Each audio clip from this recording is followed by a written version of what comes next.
breaking it down to its simplest form, we begin by seeding the intestinal tract with favorable flora, and I'll expand on why we have to seed it. The second component is by applying a seed stock into an environment that is subject to a lot of competition.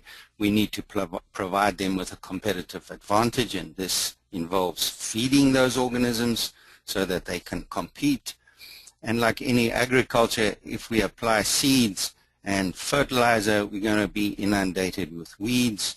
So the other aspect of control is to control those unwanted weeds. Seeding the intestinal flora is critical because flora is vertically transmitted. So the first intervention opportunity we have is to control parent flora.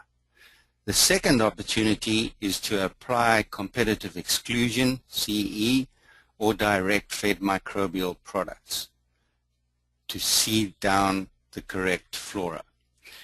The third seeding of the intestinal tract occurs in the house when those birds are placed in the house. So in an American system where they're placed on deep litter, this is a very high challenge. In a European system where they're placed on a clean out, this is a low challenge situation. But the most important component is really to realize that normal flora is vertically transmitted. And it's not only vertically transmitted on the shell of the egg, it's vertically transmitted within the embryo. And it's been shown quite eloquently that the microflora are already starting to evolve in the embryo. So in order to prevent the unfavorable flora that are developed in the parent flocks because of the feeding systems that we have to implement, it's important to try and bypass that vertical transmission by seeding the gut with competitive exclusion or direct-fed microbial products to ensure that the starting stock of the microbiota in that intestinal tract are going to develop through to the maturity that we want.